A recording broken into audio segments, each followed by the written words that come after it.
established or good established, but it's maybe in most cases not that, let's say, modern or easy to maintain and all that stuff. So I did this journey several times already, and beside the technical innovation, there's always a kind of organizational aspect as well. And and the last point here also a little bit more about me beside technology and product, which are really the things that I like and that are my passion. I also like to do fitness, gaming and cooking, which I think is also an interesting cocktail of activities, especially if you do it at the same time. But that's another story for another session here. So, with that said, I think the room is now nearly full. Good time to start. Before I tell you about our exact journey that we did, I think it's important to understand what we do as Zvoove to give you a little bit the conditions where we are operating. Zvoove is the leading European software provider for temp staff software and cleaning software, which means in Germany we have 500k temp workers. In overall, the German market are around 700k temp workers. So that means 80% of the temp workers of the whole industry of temp staffing are going through our systems. We do more than 7.5 million pay slips per year, and over 12 billion of euros running through our system in the pay slips. So overall, you can say this is a pretty heavily used system, and the whole vertical of temp staffing is using our software. One important thing is also, and that's one of the reasons why I joined Zvoove, because we believe that we can make the world of work better, and we can improve the world of work. And why is that important? The very important point about the industry that we are in is we bring together the corporates and the people. And what we do is the corporates, so the temp staffing companies they just have people, then there is a work like a big contract or project, or like what you see now in Schiphol or in Frankfurt. When there are no people to take away the luggage, there is a problem. And when you have a peak, then you need the temp staffing people. Now, in the temp staffing, you have two different kind of people. You have the white-collar people. This is more the freelancers, well-educated, high salaries. Great thing, absolutely good. But you have, on the other hand side, also a large number of what we call blue-collar workers. And these are mainly the people that go through our systems in terms of when we do planning, and which are done, or let's say disposed by the companies, by the temp staffing companies that use our software to, for example, bring away the luggage in the airports and all that stuff. The case for the blue-collar workers is, and this is why it's so important, we've also improved the life of our users of the software. Blue-collar workers often are not well educated, and they don't have a lot of money, which means when their fridge breaks or something like that, they have a problem. And for us as a software vendor, it's very important because our software makes sure that these people are paid in time. And we also need to make sure that it's running fine for them to make a good planning, that they are pretty employed, so that they get a lot of opportunities.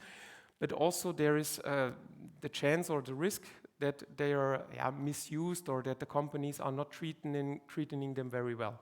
So there are many compliance regulations from the government to make sure that those people are not handled in a bad way.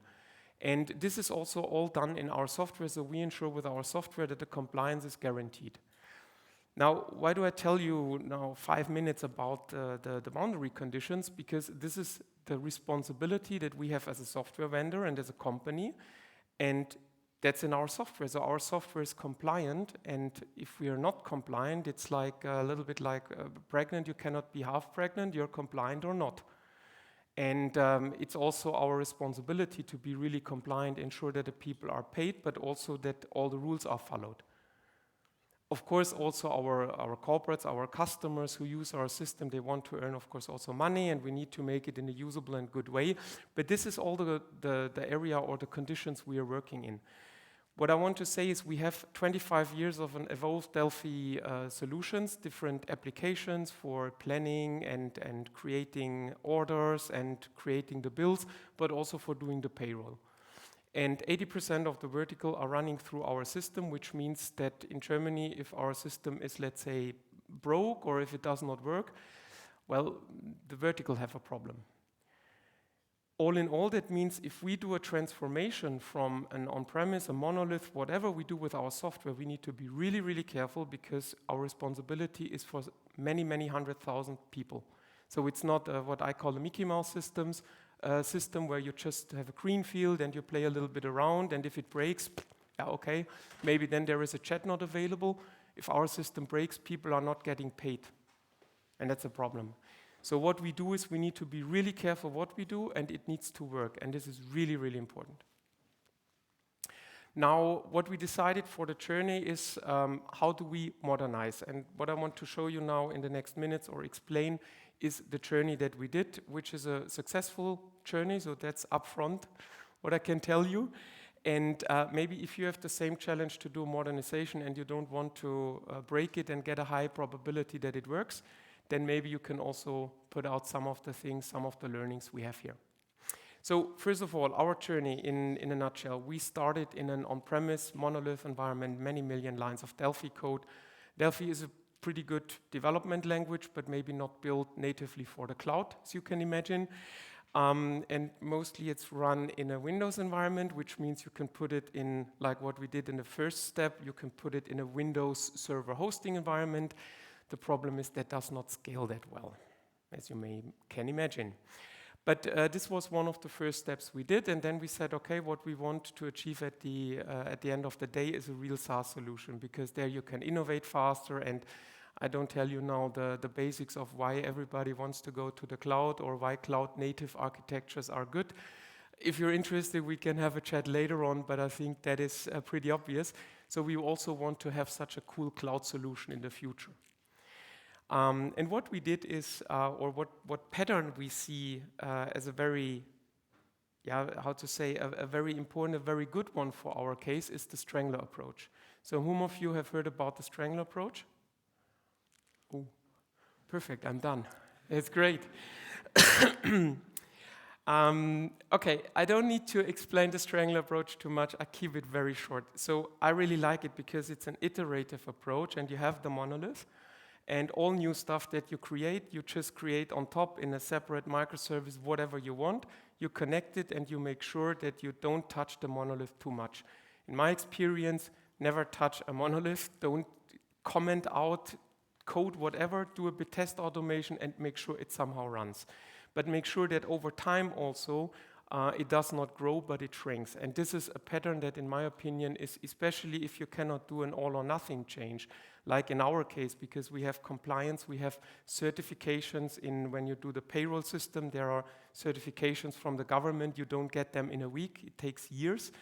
And also, as you can imagine, with our very, very historically grown and evolved and well-established system, so that's also what you can say to legacy systems, it would take years to replace it, and the risk is just too high that it breaks. So an iterative approach is much more meaningful, and that's what we have done, or what we have created, and what we follow in the last years. Now, the main journey, or the journey, contains of 3 pieces or 3 steps, and the idea was how to make it possible to be able to strangler or to modernize. This is the journey that we did. Now, the first step that we started 2019 was we are working on a database database system called Firebird. Now, another check. Who have heard of Firebird? Or less than strangler. Who worked with Firebird? Okay, who likes Firebird? Okay, okay, one. It's Firebird. It's like Delphi and all that stuff. You can like it or not. There are different opinions. Blah blah blah. All good. Point is, Firebird reacts sometimes a bit strange on specific hardware specifications. Meaning a bit strange, meaning very slow. So in a cloud environment or in a public cloud environment where you don't know what hardware is below, this is not a good situation. Also, there are not a lot of people who can really maintain and optimize Firebird, and we didn't find a managed Firebird service, for example, at Azure or AWS. I think there is none, and I think there will never be one, which means this is maybe not the best database technology to go in the cloud with.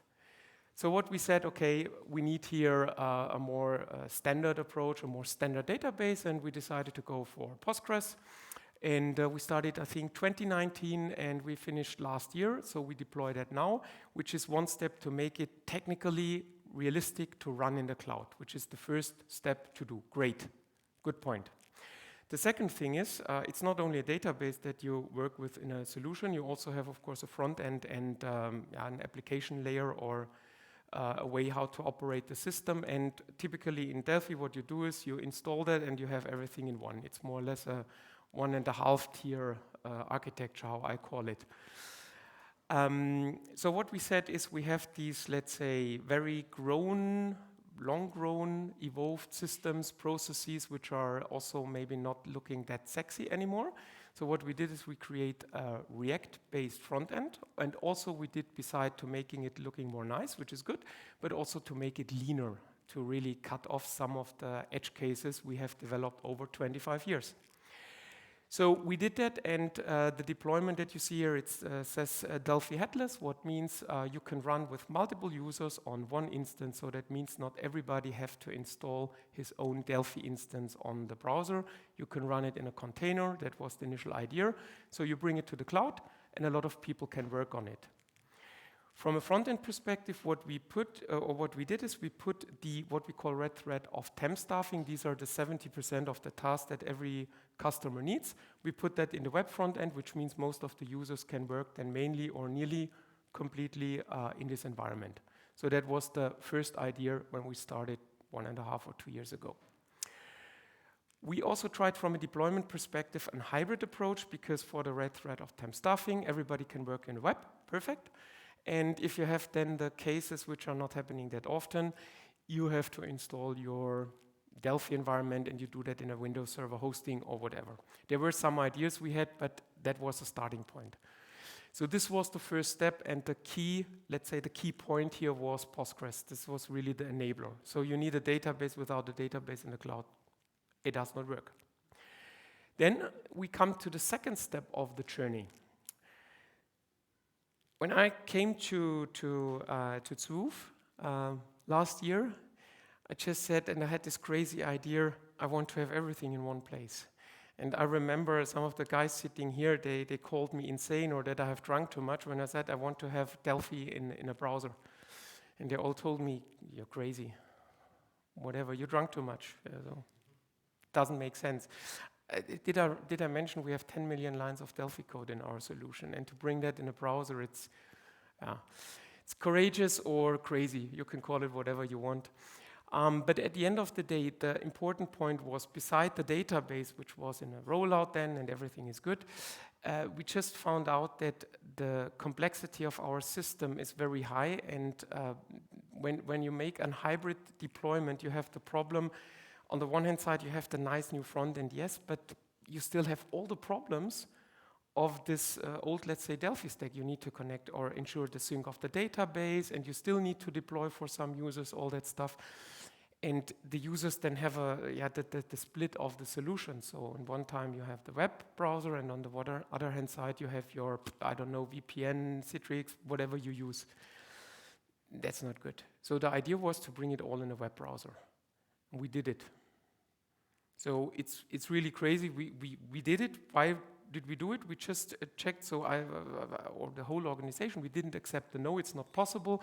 We did some investigations, and then at the end we came to the Expra client, which is one framework or technology which allows to more or less mock the front ends of Delphi, and then show it in a browser, and then you can work in the browser, in one browser, in a tab, in the new, let's say, React-based cool front end, but also in the well-established functions, which are then in Delphi.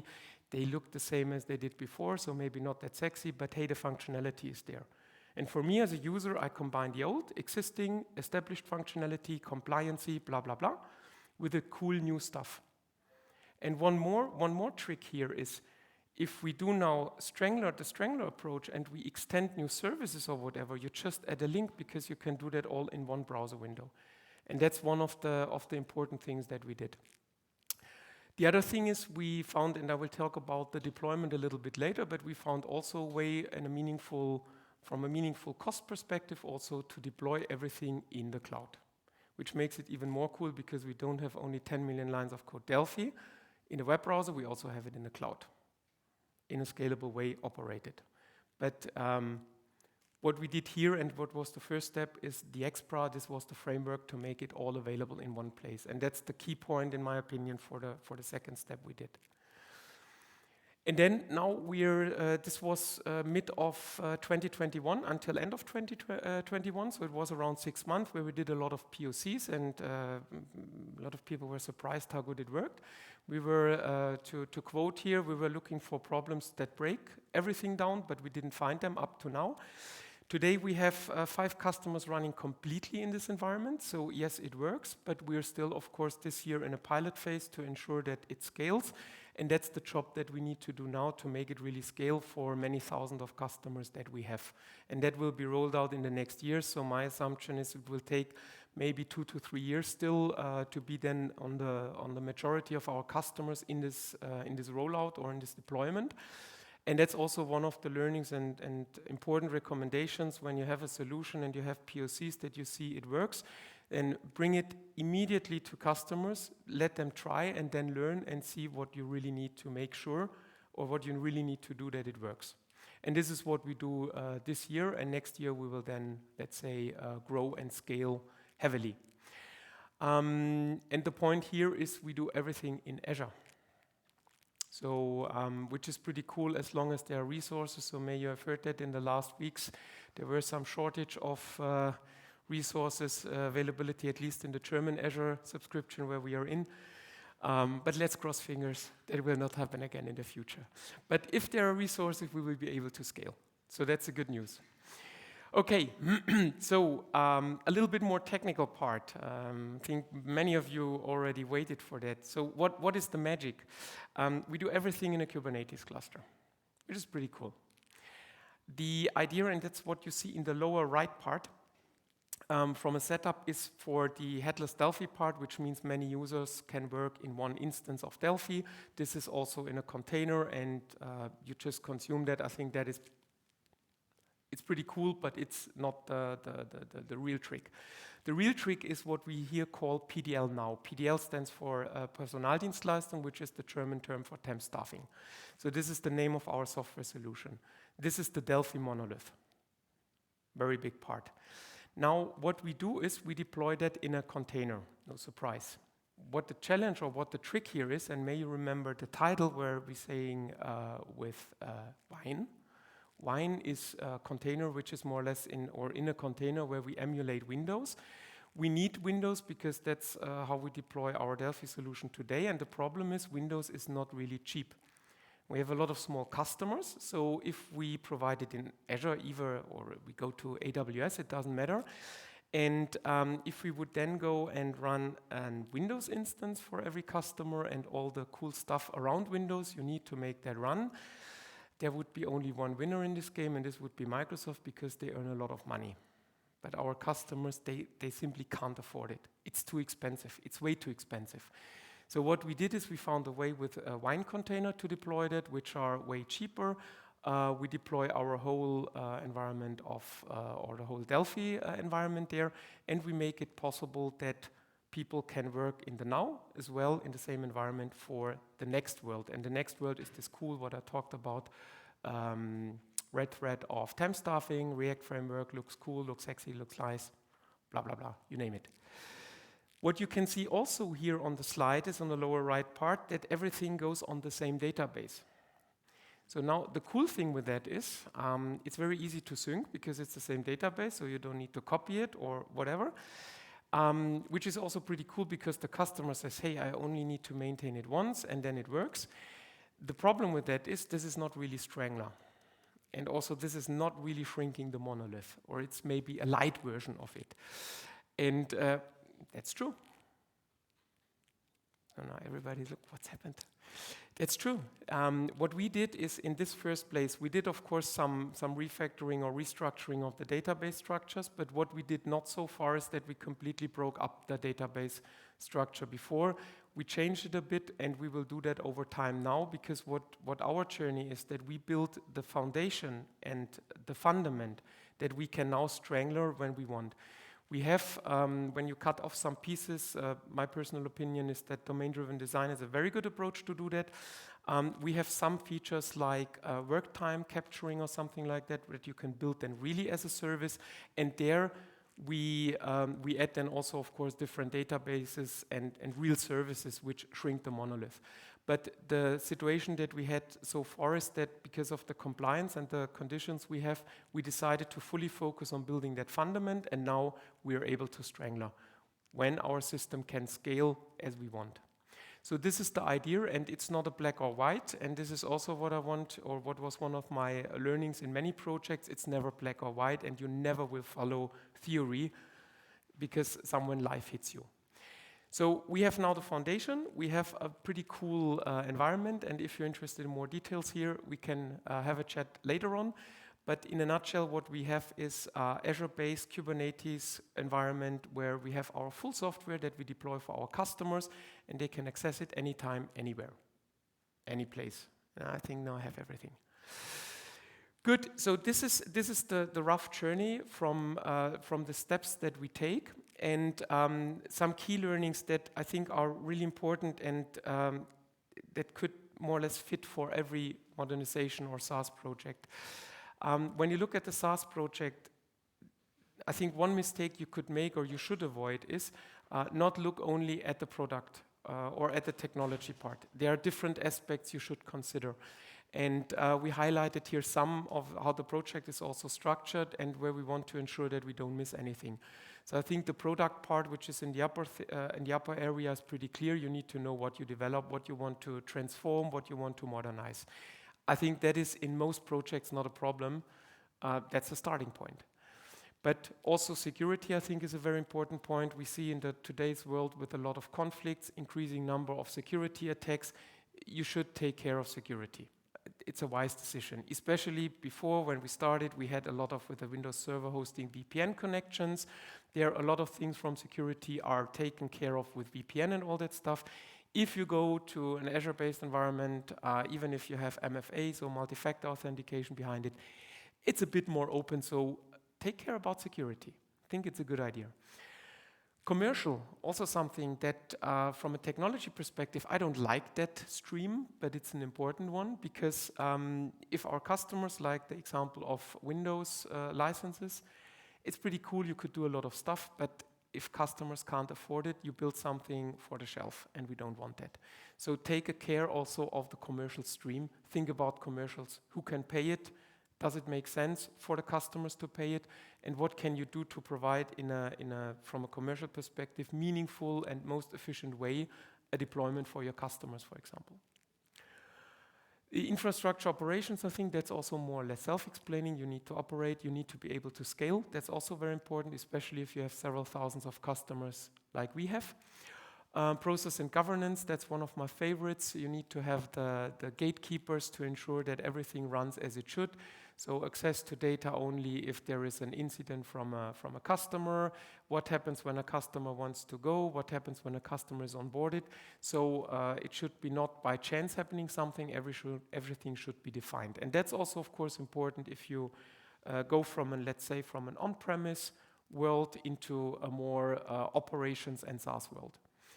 I have one thing I always say, or what I often say, is that in the old worlds or the old world where you work more or less on premise, typically you said as a developer the job ends when you've compiled the code, because then you hand it over to the customer and then everything is fine.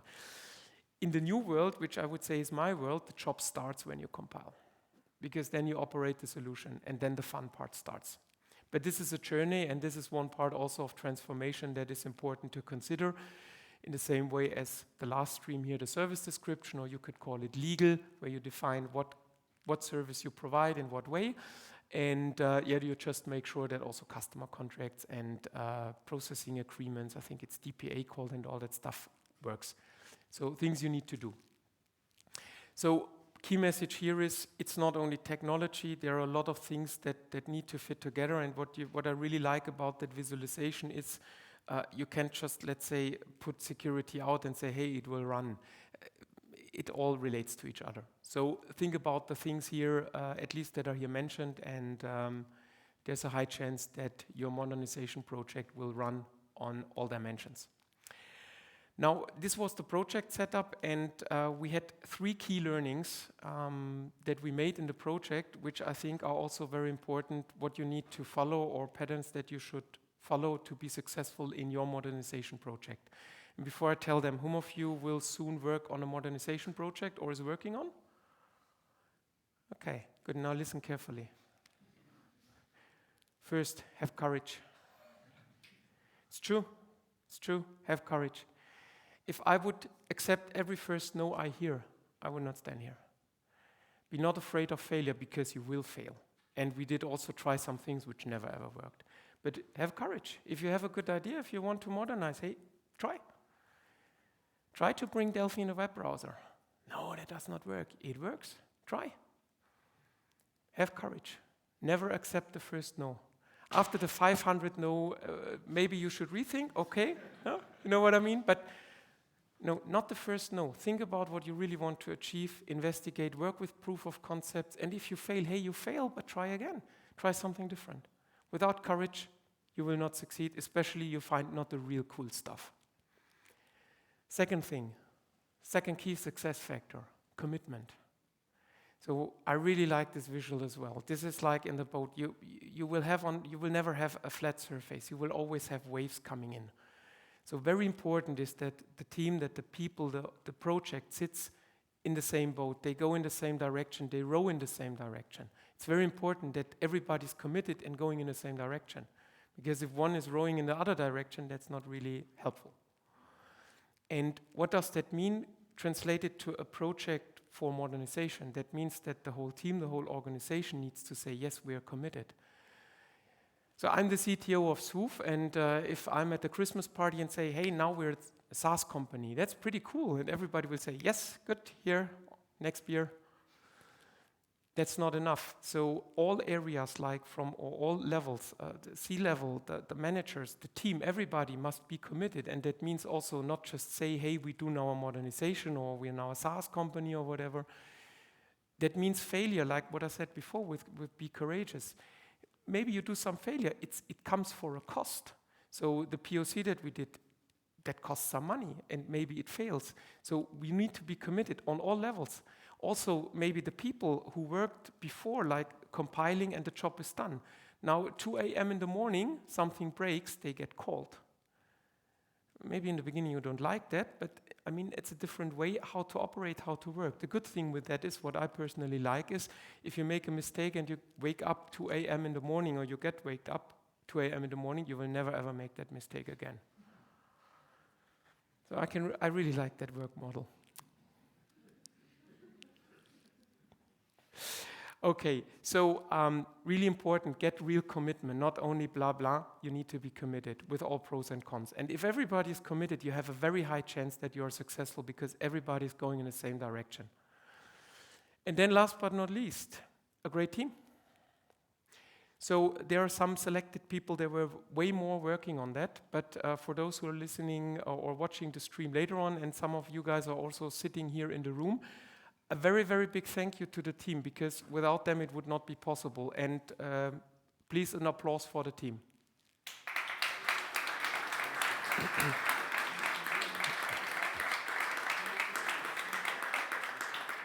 Awesome, awesome. So I think they will be really happy, for those who cannot be here and watch it later. But it's true. So I think it's you can be committed, you can have courage, but you also need people who do the job. And that's also very important. So the 3 key success factors: courage, commitment, and a great team. So before I end now and we open up for more questions, you can feel free afterwards to connect with me via LinkedIn or send me an email, firstname.lastname@zvoove.com. But before we go or open up for questions, if there are 2 things, or I think 2 things are very important. I would be happy if you take those away from this presentation. The first one is, if you want to modernize, I think very important is that you ensure that everything is in one place for the end users to increase the adoption, like what we did with a web browser. I think that is really, really important, and the the acceptance of the end users will at the end of the day decide if your modernization and transformation is successful or not. So I think from a journey perspective, this is one of the key learnings we made. And the other thing that I would like that you, or would be happy if you take that away, are the 3 key success factors. Have courage, never accept the no, do crazy things, accept failure. Secondly, be committed all over, or you need commitment to be successful. And last but not least, you need a good team, otherwise you will not be successful. So with that said, that was what I wanted to show you. I appreciate your time, and if you have questions, feel free to raise them now. Thank you.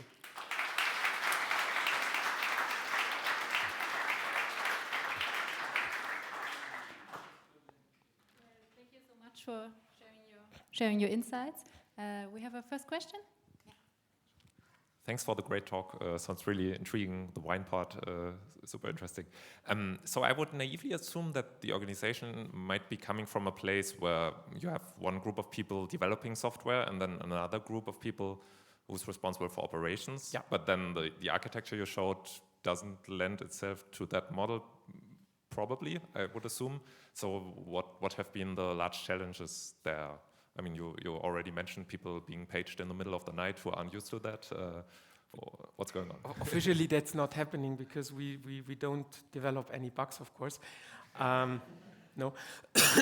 I think we are currently in exactly this situation where we do the migration or transformation of the organization itself. And there are a lot of challenges because beside what I've talked today about is that we do the journey of the transformation from one product. But as a company, we also extend with, in other countries, more solutions, which even increase the technical complexity and also the organizational one. So I would say we're in the middle of this journey and we go step by step there.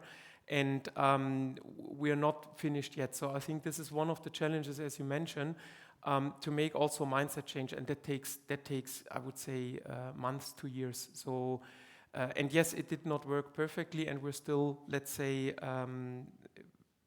improving there. But it takes a lot of time. And there is, I think, the key point or the key learning for me in all projects that I did before is there is no magic bullet or something like that. You say, oh, and then it works. Because it's, if someone is doing for 10 years something very successful, and then you say you need to change the way of working, it does not work overnight, and it does not happen overnight. But what I also learned is that the people are very open if you explain it well. And I think this is also one of the things that work well. Explain why you do things, and then people will follow. But don't expect a shortcut or something like that. It takes years and months, and we are still on the track also on our side. Yeah, here in the back, moment.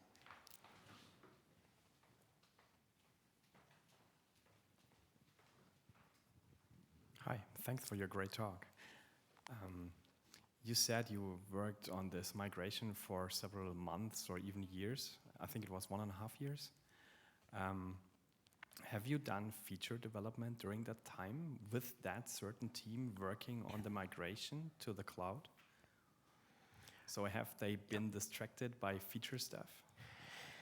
Yeah, I love it. Great point. You triggered me. Feature stuff, yes. The situation is, and this is one of the reasons why when I explain with the database, a big advantage we have because you're on the same database. The challenge that we have in our environment is you have constantly compliance changes, especially in payroll but also legal stuff, and even things like the different taxes we had. So yes, we have, I would not call it, the feature development was really low, but the cool thing with our setup is that you can use it more or less one-to-one in this, what we call now container. So the answer is yes, we had it. We tried to separate the teams a little bit in the beginning into new development and old development. My personal opinion is, in a perfect world, I would not split it in 2 teams, because then there's always, the new ones and the old ones. But in reality, mostly you need some kind of split to make sure that they can focus also on the new stuff. But in our case, we did both because we had to, and we need to provide this compliance stuff. But what what was also very important, we reduced the number of new features to really only the compliance stuff. So we don't develop anything else. And in addition, we say to customers, you go to standard because that's what is proven right and good. And we don't make a lot of shortcuts. And that helped us a lot. So you developed your standard software with the compliant parts and just wiped out every other feature request for the new stuff? I would not say every, but okay. 99%. Sometimes. But yes, and this is then part, the cool thing is here, and that's one of, also to be honest, one of the reasons, because the database, that we have the same database. So you have and let's jump back. I mean, I have this nice clicker here, so that's easy. So if you look at the lower part with the now part, this is the same what we have in on-premise. So we just moved it with a little bit of modifications into this environment. So yes, we included there some features, but we reduced it to a real minimum. And in percentages, I would say it's 5 to 10% of the overall effort we spend on that part. And the majority is then on modernization. And if we talk about modernization, just some rough numbers, it's around, I would say from a technology perspective, in a development way, it's 30-40% software, and the other thing is operations. Prepare the solution for the operation, do operation stuff. So majority of the work is to make the software, or one part is to make the software run in the cloud, but the bigger part even is to make it scale and run well in the cloud. So thank you for the great talk, and a follow-up question. Did you lose any customer because of not having new features in this time? I love these questions. Cool. Exactly, we had that this or last week. We can make now a little bit the sales pitch. No, we didn't lose any customers because of that. It's vice versa. So the red thread of temp staffing looks really nice. So we have next week or the week after or next week? Next week we have a webinar for our customers about that solution. And we have, I think, more than 60 or 70% of the customers registered for that. So because they want it, they just want it. Do we lose customers on the long run if we scale that out more? I would say there is a chance that some customers will not go with us, but it will be very small or very low number. The reason for that is how we position it is we say, dear Mr. Customer, we don't talk about features because there are many features who will not work. What we talk about is when we also think about the red thread of temp staffing, we say, this is the process that you need to do to make your system or to run your business. And that's what you get. Especially the bigger the customer gets, the more important is to also have an extension concept on that.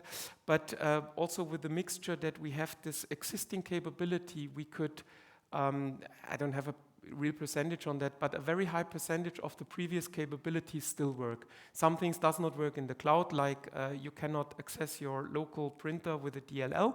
That will not work. But you can print in a browser window with normal printing functions. So the big advantage that we have is that we have even way more than the minimal viable scope because we transferred this now world, so this old world. And that's the reason why I also think if we lose a customer, well, there's the door. But I think to make it a bit more precise and not be too fuzzy here, if you make a modernization and you, like what we did in the first step, and you say you have only the red thread of temp staffing, which is only 70%, you will lose a lot of customers because you need maybe the 85, 90%. So you need a big part of the functionality, otherwise it will not be successful.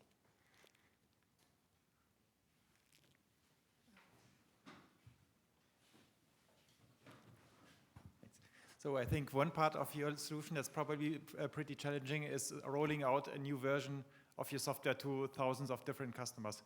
Is this something where you have some experience already, how this is going to work?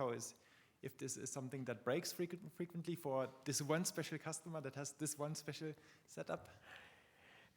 We have limited experience about that. I expect that there will be several challenges coming up in the next years and months with that, or in the next month and years. Currently, we don't have a lot of experience with that.